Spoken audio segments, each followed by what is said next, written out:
ကျွန်တော်တို့ဟိုလို CDF ကိစ္စနဲ့ပတ်သက်ပြီးတော့ရှင်အောင်ရှင်တဲ့နဲ့ပြိပခပြောမယ်ဆိုလို့ရှင်တော့ကျွန်တော်တို့အများကြီးဒီအခုချိန်ကာကာလကိုပဲပြောလို့အဆင်မပြေဘူးကျွန်တော်တို့ဒီတမိုင်းเจ้าအရာကိုလည်းကျွန်တော်တို့ပြောရတာပေါ့လေဆိုတော့ဒီလိုပဲဖြစ်ကျွန်တော်တို့ဖလန်းမြို့နယ်မှာလူမျိုးတွေစု12ခုနဲ့ကျွန်တော်တို့ဖွဲ့စည်းထားတာဖြစ်တယ်ဆိုတော့အဲ့ဒီလူမျိုးတွေစုတွေကတော့ဇဟောင်းရှိတယ်ဇိုင်းငတ်ရှိတယ်ဟွမ်ငေါရှိတယ်နောက်တော့ခွယ်စင်ရှိတယ်နောက်တော့လန်ထရင်ရှိတယ်စင်来州岸特崩船椒来顺下ဆိုပြီးတော့လူမျိုးတွေစုဆက်နှစ်ခုနဲ့ကျွန်တော်တို့နေထိုင်ကြပြီးမှတကယ်ကိုစစ်စစ်လုံးလုံးနဲ့ကျွန်တော်တို့တမိုင်းတစ်လျှောက်မှာကျွန်တော်တို့နေလာခဲ့တဲ့အဖွဲ့အစည်းဖြစ်ပါတယ်ဆိုတော့အဲကျွန်တော်တို့ဟောငေါလူမျိုးတွေဆိုရင်လည်းကျွန်တော်တို့ဒီလွတ်လပ်ရေးရခါစခက်ကလေးကနေဥမာ1949ခုနှစ်မှာမြန်မာနိုင်ငံတစ်ခုလုံးလွတ်လပ်ရေးရတော့မယ့်ချိန်မှာဒီ constitution တို့ရေးကြပါတယ်အဲ့ဒီရေးကြတဲ့ချိန်မှာကျွန်တော်တို့ဖလားလူမျိုးတွေဆိုဖလားမျိုးနဲ့ကိုစားပြုအနေနဲ့ပုစဝတ်တာတို့ဒါတို့ဆိုလို့ရှိရင်တော့တကယ်ပညာရှင်တွေနဲ့ကျွန်တော်တို့ဖလားကိုဥဆောင်တဲ့ဒီဟွန်ငိုအာတကယ်ပညာရှင်လည်းဖြစ်တယ်ဆိုတော့ဒီဟလူတွေကကျွန်တော်တို့ဥဆောင်တယ်ပေါ့လေ1949ခုနှစ်ဒီ constitution လွတ်လပ်ရေးမတိုင်ခင်မှာရေးတဲ့အချိန်မှာရောနောက်ပြီးတော့ဒီမဆာလာခဲရောက်တဲ့ခါမှာ1992မှာဆိုရင်လည်းဒီဥပဒေ constitution သူတို့ဆွဲတဲ့ခါမှာအဲ့ဒီအချိန်မှာဆိုရင်လည်းပုစဝတ်တာပဲခုန49မှာအာလုတ်ပေးတဲ့ကျွန်တော်တို့ဖလန်းမြို့နယ်ကိုဘယ်လိုပြောမလဲဝစားပြုအနေနဲ့ကျွန်တော်တို့ကောင်းဆောင်ခဲ့တာလဲသူတို့ဟောကောင်းလူမျိုးတွေဖြစ်ပါတယ်။တော့ဒီဖက်ခက်နောက်ပိုင်းမှာဆိုရင်လည်းကျွန်တော်တို့နိုင်ငံရေးပိုင်းမှာကျွန်တော်တို့ဒီကလေးကဘော်တွေတာမှာဆိုလို့ရှိရင်တော်တော်လေးကိုကျွန်တော်တို့ဖလန်းလူမျိုးတွေချင်းလူမျိုးတွေတော်တော်များတဲ့နေရာဖြစ်တယ်ဟိုပြောမယ်ဆိုရင်လူဦးရေရကျွန်တော်တို့ရေးရဝန်ကြီးတောင်မှကျွန်တော်တို့ပေးရတဲ့အဆင့်မှာရှိတယ်ဆိုတော့အဲ့ရေးရဝန်ကြီး NLD ခက်မှာဆိုရင်လည်းသူတို့ဟောကောင်းလူမျိုးတွေကပဲPCME တို့ဘာလို့ဆိုလို့ရှိရင်တော့သူတို့ကပဲဥဆောင်ပြီးတော့ကျွန်တော်တို့ဖလန်းလူမျိုးတွေကိုလည်းဥဆောင်ခဲ့တဲ့သူတွေဖြစ်ပါတယ်ဆိုတော့ပြောချင်တာကကျွန်တော်တို့ဒီနိုင်ငံရေးအခက်စစ်ပေါ့လေဒီထုံးကောက်လူမျိုးတွေကတော်တော်လေး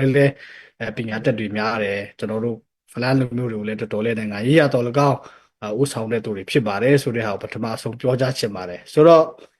ကျွန်တော်တို့ဒီ2021ဒေါ်လာရေးစတင်ဖြစ်ပွားတဲ့အချိန်မှာကျွန်တော်တို့ရှင်တော်ရှင်တဲ့ဆိုတဲ့ဟာကိုလည်းကျွန်တော်တို့စတင်ပြီးတော့ဖွဲ့စည်းလာတယ်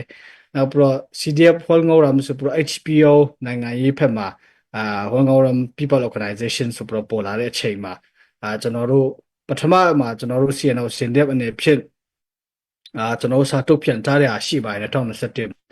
ကျွန်တော်တို့ဘယ်လိုပဲဖြစ်တော့ line မှာအဖွဲ့အစည်းတွေတော်တော်များလို့ရှိရင်တက်ကန်များလို့ရှိရင်တော့ကျွန်တော်တို့ပရိပက္ခဖြစ်နိုင်တဲ့အတွက်ကြောင့်ကျွန်တော်တို့မြို့နယ်ထဲမှာတော့ရှင်အောင်ရှင်တဲ့တစ်ခုတည်းပဲရှိရမယ်ဆိုတဲ့မူဝါဒကိုကျွန်တော်ထုတ်ပြန်ခဲ့တယ်ဒါပေမဲ့လည်း CDF ဖော်ငေါရမ်တို့ပေါ်လာတဲ့ခါမှာ CJDC ပေါ်လာတဲ့ခါမှာဘယ်လိုပဲဖြစ်ဒီ CDF ဖော်ငေါရမ်ကလည်းအ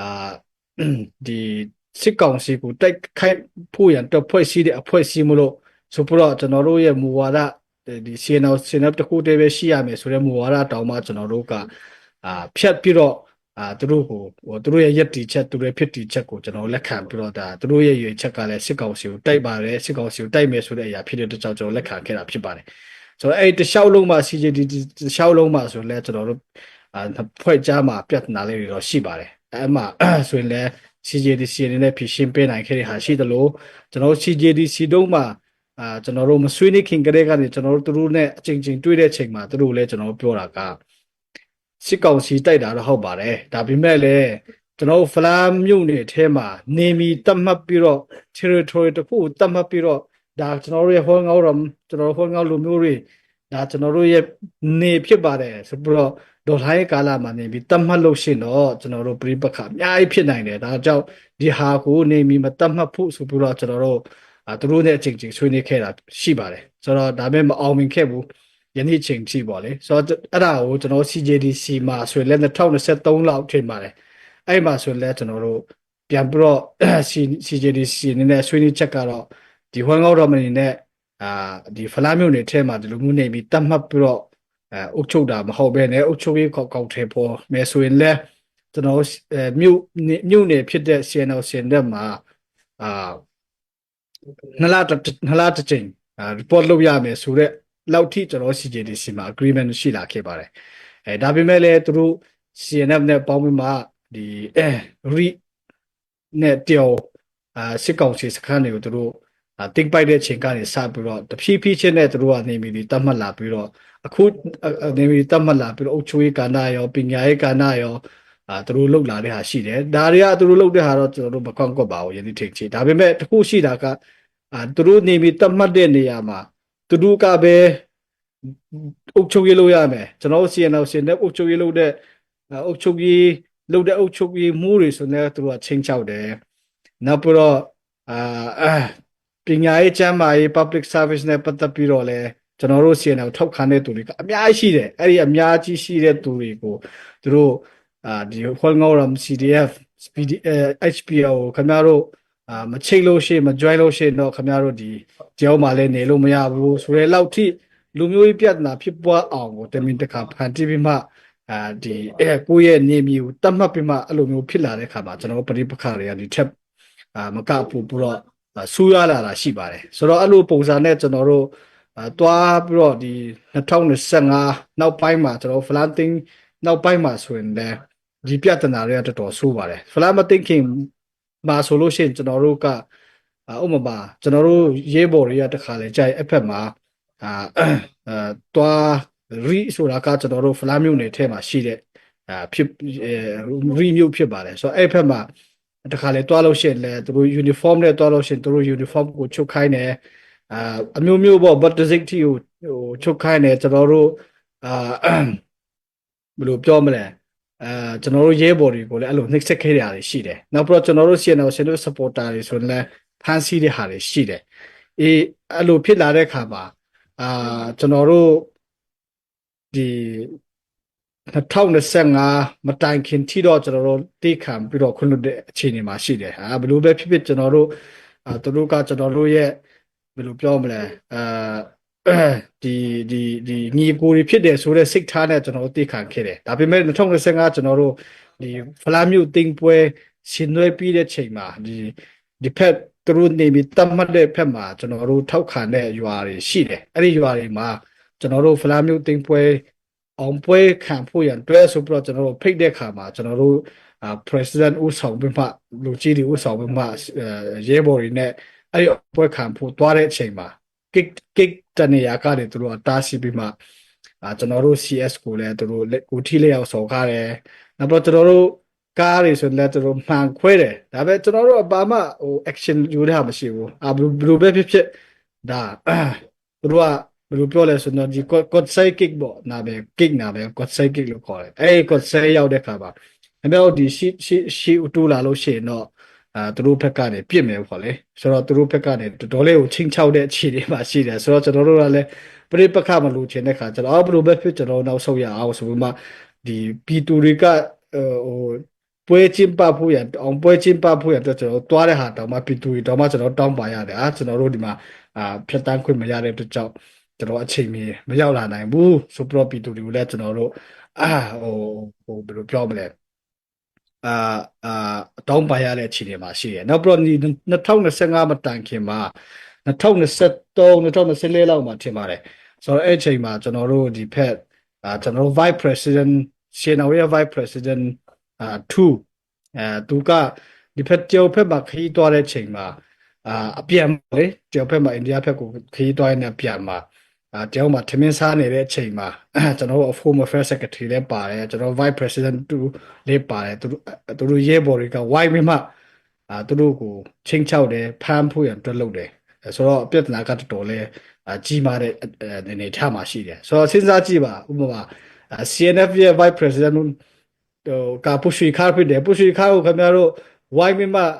ချင်းချောက်မယ်ဖမ်းမယ်ဆိုလို့ရှိရင်ဘာပြဿနာဖြစ်ပွားနိုင်တယ်လဲတယောက်နဲ့တစ်ဖွဲ့တော်မှာအဲ့တနေရာထဲမှာပဲပြစ်ခတ်နိုင်တဲ့အခြေအနေပါရှိတယ်ဆိုတော့အဲ့လိုချီနီမျိုးမှာတောင်မှကျွန်တော်တို့ကတေးခံပြီးတော့နေရတဲ့အခြေအနေမှာရှိတယ်ဆိုတော့အဲ့နောက်ပိုင်းမှာကျွန်တော်တို့ဒီဂျူလာတရက်နေ့လောက်မှာကျွန်တော်တို့ဒီ2025ပေါ့လေဂျူလာတရက်နေ့လောက်မှာကျွန်တော်တို့ရဲဘော်တွေစခန်းတွေကကျွန်တော်တို့အဖက်မှာဆိုရင်စခန်း3နေရာကျွန်တော်ချထားတဲ့နေရာရှိတယ်ဆိုတော့တီးကျဆိုတဲ့ရွာမှာ ကျွန်တော်တို့ကစခန်းချတဲ့နေရာရှိတယ်အဲဒီစခန်းချဖို့ရအတွက်ကျွန်တော်တို့ရဲဘော်တွေဆေလွတ်တဲ့နေရာမှာဆေလွတ်တဲ့အချိန်မှာသူတို့ကဒီဘက်က CDF ဖွဲ့ကတော့ရဲဘော်တွေတော်တော်များများအားလုံးရင်းနဲ့လာပြီးမှတိကျဆိုတဲ့ရွာမှာကျွန်တော်တို့ဒီဇူလိုင်1ရက်နေ့ပေါ့လေ sorry ခုနကကျွန်တော်1ရက်နေ့လို့ပြောဇူလိုင်1ရက်နေ့မှာသူတို့ကရဲဘော်တွေဒီရွာထဲကနေထွက်သွားပါဆိုပြီးတော့သူတို့ချိန်ချောက်တဲ့ဟာရှိတယ်ဆိုတော့အဲ့ဒီရွာကမှဆိုလို့ရှိရင်တရွာလုံးကကျွန်တော်တို့ရှင်အောင်ရှင်လက်ကိုထောက်ခံတဲ့ရွာဖြစ်တယ်ဆိုတော့ကျွန်တော်တို့ကသူတို့ ਨੇ မဟုတ်ဘူးဒီရွာကလည်းကျွန်တော်တို့တော်တော်လေးထောက်ခံထားတဲ့ရွာဖြစ်တယ်အဲ့ဒီရွာလူတွေကလည်းအာဒီခြေတက်ဖွဲ့ငေါတော်မြရဲ့အမျိုးမျိုးချင်းချောက်မှုကိုခံနေရတဲ့ရွာဖြစ်တဲ့အတွက်ကြောင့်ကျွန်တော်တို့ခုခံပေးပါဆိုပြီးတော့သူကတောင်းဆိုတဲ့အခြေအနေမှာဖြစ်တဲ့အတွက်ကြောင့်ကျွန်တော်တို့ကအဲ့ဒီရွာကိုကျွန်တော်ဝင်တဲ့ချိန်မှာခြေတက်ဖွဲ့ငေါတော်ဖက်ကနေဒီရွာမှာခင်ဗျားတို့9နာရီညနေ9နာရီအာမတိုင်ခင်မှာခင်ဗျားတို့မထွက်လို့ရှိရင်လာပြစ်မယ်ဆိုပြီးတော့ကျွန်တော်တို့လာချင်းချောက်တယ်ဆိုတော့ကျွန်တော်လည်းစဉ်းစားတယ်ဘလူပဲဖြစ်ပီတူတွေရှိတဲ့ပီတူတွေလည်းရှိတဲ့ခါကျတော့ပီတူတွေအထိနာမှာကျွန်တော်တို့လည်းစိုးရိမ်တဲ့အတွက်ကြောင့်ဒီဖက်တီချ်ဖက်ကနေတခြားသွားတဲ့လမ်းမှာကျွန်တော်တို့နောက်ဆုတ်ပေးရတယ်ရွာအပြင်ထိကျွန်တော်နောက်ဆုတ်ပေးတယ်အဲ့ဒီရွာအပြင်ကျွန်တော်နောက်ဆုတ်တဲ့နေရာထိကိုသူတို့လိုက်လာပြီးမှအဲ့ဒီချိန်ကနေစပြီးတော့သူတို့ဖက်ကနေစပြီးတော့တနက်ဖောက်တဲ့အချိန်ကနေစပြီးတော့ကျွန်တော်တို့ဒီပရိပက္ခတွေကပြစ်ခတ်မှုကစတင်ဖြစ်ပွားလာတာဖြစ်တယ်ဆိုတော့တနက်ဖောက်တာလည်းသူတို့ဖက်ကလည်းစတင်ပြီးတော့ပြစ်ဖောက်လာတာဖြစ်တယ်ကျွန်တော်တို့ကလည်းဘယ်လိုပြောမလဲ2021ကနေတေခါပြီးတော့ကျွန်တော်တို့တေခါလာခဲ့တဲ့အရာတွေကဘယ်လိုကျွန်တော်တို့ကတော့ဒီလွတ်လပ်စွာနဲ့သူတို့နဲ့ဆွေးနွေးဖို့ရအတွက်ကျွန်တော်တို့အများအားကျွန်တော်ဖိတ်ခေါ်ရတားရနဲ့အလိုတနက်ပြစ်ဖောက်တဲ့အခြေအနေမှာရောက်တဲ့အချိန်မှာကျွန်တော်တို့အခုလိုလက်နက်ကင်ပြိပခ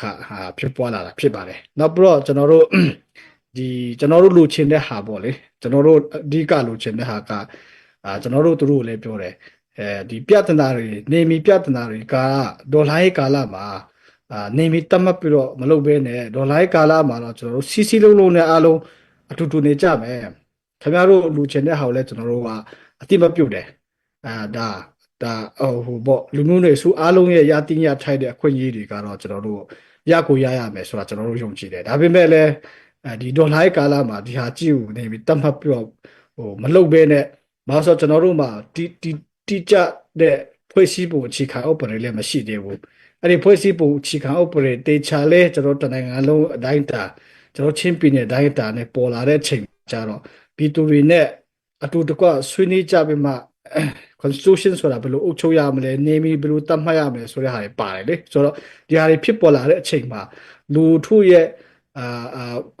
referendum နဲ့တေချာလေးကိုဖြစ်လာတဲ့တနည်းကြတော့ကျွန်တော်လက်ခံတယ်ဒါပေမဲ့အဲ့လိုမျိုးမဟုတ်ဘဲနဲ့ဒီဒေါ်လာရဲ့ကာလမှာလက်နဲ့ကင်ပြီးမှလက်နဲ့အားကိုပြီးမှဒါကျွန်တော်နေမီဖြစ်ပါတယ်ဒီနေမီမှာခင်ဗျားတို့ဝင်လို့မရဘူးခင်ဗျားတို့စီနော်စင်တဲ့ဝင်လို့မရဘူးဝင်လို့ရှိရင်ပြစ်မယ်ခတ်မယ်ဆိုတဲ့ပုံစံနဲ့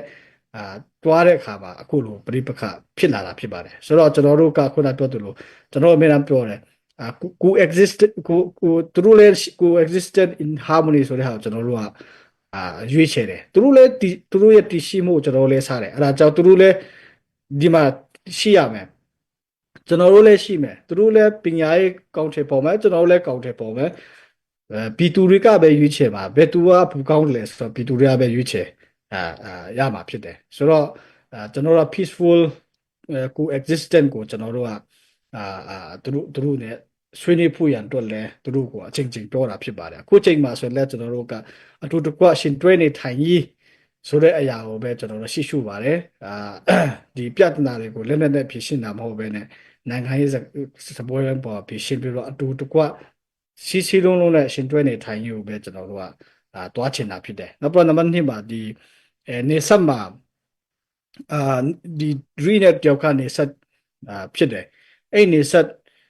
ကဒီပြည်သူတွေတော်တော်များများကဒီစီးပွားရေးရတော်၎င်းသူတို့စီးပွားရေးလုပ်တဲ့နေဆက်တွေတာဖြစ်တဲ့အတွက်ကြောင့်ကားတွေရောပြည်သူတွေရောအများကြီးဝင်ထွက်သွားလာတဲ့နေရာဖြစ်တယ်ဆိုတော့အဲ့နေရာတွေမှာပြည်သူတွေလွတ်နဲ့ကျွန်တော်တို့ကသွားဆဲခြင်းတယ်ပြည်သူတွေအခုချိန်မှာဒေါ်လာရဲ့ကာလမှာပြည်သူတွေကတော်တော်ခက်ခဲတယ် စားဝတ်နေရေးလည်းတော်တော်ခက်ခဲတဲ့ချိန်မှာပြည်သူတွေကားတွေဆိုရင်လည်းအစမတန် tax ကောက်တာတို့ပြည်သူတွေစိတ်ဆင်းရအောင်ပြည်သူတွေဖြစ်တာမဖြစ်အောင်လွတ်လွတ်လပ်လပ်နဲ့သူတို့ကုတန်းရောင်းဝယ်မှုပြုလုပ်နိုင်အောင်ကိုလည်းကျွန်တော်တို့ကလိုချင်ပါတယ်ဆိုတော့ပြီးတော့အဲ့လိုဖြစ်အောင်လဲကျွန်တော်တို့စူးစမ်းတော့မှာဖြစ်ပါတယ်နောက်ပြီးတော့ဒီမီဇိုရမ်ဖက်ကိုအခု2021ကလည်းကျွန်တော်ကြည့်နေတာဒီ2025 2024နောက်ပိုင်းမှာဆိုလို့ရှိရင်တော့ဒီ Bing တွေဒီမကောင်းတဲ့မူရစီဝါတွေတော်တော်လေးကိုဝင်လာတာရှိပါတယ်ဆိုတော့ဒီနေဆက်ဒေတာကိုထိန်းချုပ်တဲ့လက်နက်ကင်ဖွဲ့တွေနဲ့ဒီမူရစီဝါတွေကိုတကယ်တမ်းဟိုဟိုတားဆီးရလားဆိုတဲ့ဟာကျွန်တော်တို့ question တွေဖြစ်လာတယ်ဒီဒေါ်လာကြီးရေးပေါ်ဒေါ်လာကြီးတက်သားတွေကထိန်းချုပ်တဲ့နောက်ပိုင်းမူရစီဝါကတော်တော်လေးကိုများပြားလာတာကျွန်တော်တွေ့ရတယ်ဆိုတော့စီတဲ့ဖွဲ့ကတော့အနေဖြင့်ဒီမူရစီဝါကိစ္စတွေမှာမကင်တွေ့မဖြေရှင်းနိုင်တဲ့ခါကျတော့ကျွန်တော်တို့ဒီမီဇိုရမ်နဲ့တော်လကောင်းအများကြီးပြဿနာကျွန်တော်တို့ကြုံရတယ်ဆိုတော့ကျွန်တော်တို့မီဇိုရမ်ဖက်မှာရောကျွန်တော်မြန်မာပြည်ဖက်မှာရောဒီမူရစီဝါဝင်လာရောက်မှုကိုလည်းကျွန်တော်ရှင်းအောင်ရှင်းတယ်နဲ့ဒီထက်မကထိရောက်နဲ့ကျွန်တော်တို့ကဂိုင်တွဲချင်တယ်နောက်ပြီးတော့ဒီစီတဲ့ဖွံ့ကောင်းတော်ဖက်ကနေမူရစီဝါကိုနိုင်ငံရေးတစ်ဖွဲ့အတောင်းပြုပြီးမှသူတို့ထောက်ခံတဲ့သူတွေမူရစီဝါလုပ်တဲ့ဟောတော့လုပ်တယ်နောက်ပြီးတော့အဲ့လိုမျိုးပုံစံပေါ့နောက်ပြီးတော့နိုင်ငံရေးပြောတဲ့ချိန်မှာဝင်ငွေတစ်ခုလိုပေါ့ဒီလောက်ပေးနိုင်တဲ့သူကိုတော့လွတ်တယ်မဖမ်းဘူးဆိုတဲ့ဟာတွေတော်တော်များများကျွန်တော်တို့information intelligent ဘက်ကနေကျွန်တော်တို့ရထားတဲ့ဟာတွေရှိတယ်ဆိုတော့ကျွန်တော်တို့အနေနဲ့တော့ဒီနေဆက် data နဲ့ပတ်သက်ပြီးတော့ဒီမွေးစီဝါကိုလည်းကျွန်တော်တို့ကောင်းကောင်းလေးကိုထိန်းချုပ်ကာကွယ်ခြင်းတဲ့အရာလည်းရှိပါတယ်နောက်ပြီးတော့ကျွန်တော်တို့ဒီအခုနောက်ပိုင်းကျတော့လူမျိုးတွေစုပြတ်နာပုံစံမျိုးဖြစ်ပွားအောင်ကိုဒီစီတဲ့ဖွင့်ကောင်းဘက်ကနေ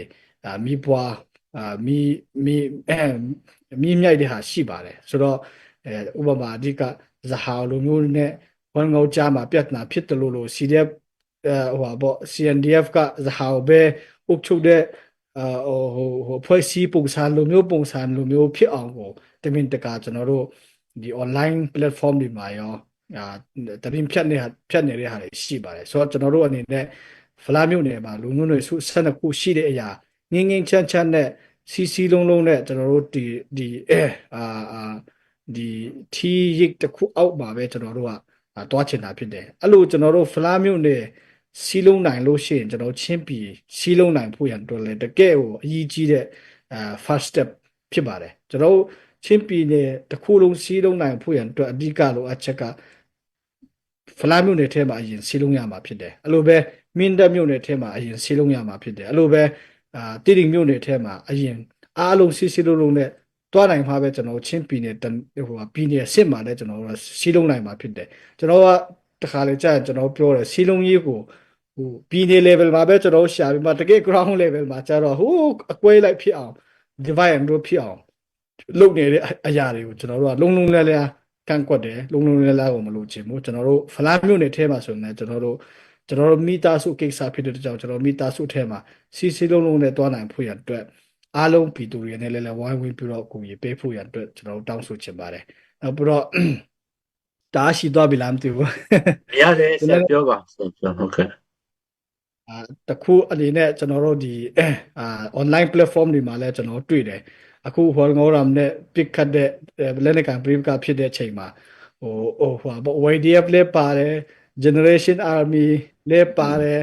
PNR လည်းပါတယ် PDF ဇော်လည်းပါတယ်ပေါ့လေအဲ့လိုပုံစံမျိုးနဲ့တချို့ဆိုတော့နိုင်ငံခြားကနေ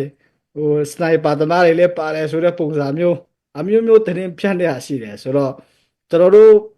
ကတောင်းဆိုပါတယ်ဒီဟာကဥပမာကျွန်တော်တို့မိသားစုတစ်ခုထဲမှာကျွန်တော်နဲ့ကျွန်တော်မိန်းမနဲ့ပြဿနာဖြစ်တဲ့အရာကိုကျွန်တော်အိမ်ထောင်စုထဲမှာဖြေရှင်းရပါဖြစ်တယ်ဆိုအဲ့လိုမျိုးမဟုတ်ဘဲနဲ့ကြားကားတွေကျွန်တော်တို့အိမ်သားကတယောက်ကဖြေရှင်းပေးမယ်ဆိုလို့ရှိရင်ဒါတော်တော်လေးကိုပြဿနာကပို့ပြီးတော့ကြီးထွားနိုင်တယ်ဆိုတော့ကျွန်တော်တို့ရဲ့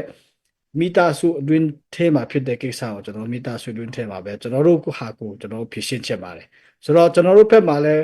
BCB ဖွဲ့မှမပါပါဘူးအခုမှဒီနေရာမှာလည်း CB ကောင်းဆောင်တွေအများကြီးပါပါတယ် PDF ဇော်လည်းဘက်ကကောင်းဆောင်တွေလည်းပါပါတယ်ဒီကိစ္စမှာဘယ် CB ဖွဲ့မှမပါဘူး အဲ့လိုပဲကျွန်တော်တို့ကလည်း CC ဖက်မှာ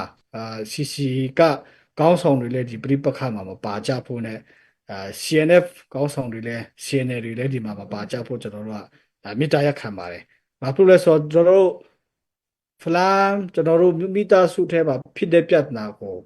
ဒီထက်ဘကကျွန်တော်တို့ကမိပွားကျွန်တော်တို့လှုပ်ရှိရင်ဒီဟာကတကယ်အားလုံးချင်းပြင်းတဲ့ထိကိုကူးဆက်နိုင်တဲ့အခြေအနေမှာရှိတဲ့အတွက်ကြောင့်ဒီဟာကိုမိဘပြည်သူများအနေနဲ့လက်နက်ကန်ဖွဲ့စည်းCC ဘက်ကော CB ဘက်ကလူတွေအနေဖြင့်ရော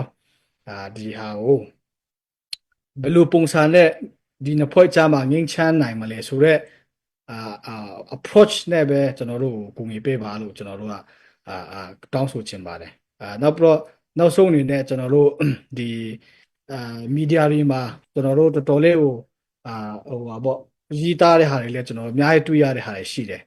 ကျွန်တော်တို့ဒီဖက်supporter တွေကလို့ပြောရမှာပေါ့ကျွန်တော်တို့ဒီ CNL ဆင်တဲ့ဟိုလူတွေကမှားမြင်အောင်ပေါ့လေဒီဟာတွေရေးသားတဲ့ဟာတွေကျွန်တော်တို့အများကြီးတွေ့ရပါတယ်ဆိုတော့ဒီဟာတွေကိုကျွန်တော်တို့ပြည်သူတွေအနေနဲ့လောလောဆယ်လက်ရှိအခြေအနေမှာရှောင်ရှားပေးပါလို့ကျွန်တော်တို့အနေနဲ့တောင်းဆိုချင်ပါတယ်ဘာလို့လဲဆိုတော့ကျွန်တော်တို့ပြဿနာတွေကတေးသေးလေးလို့ယူဆရပြီမဲ့အားလုံးကမီဒီယာကနေတော်၎င်းအမျိုးမျိုးဖက်ကနေတော်၎င်းကျွန်တော်တို့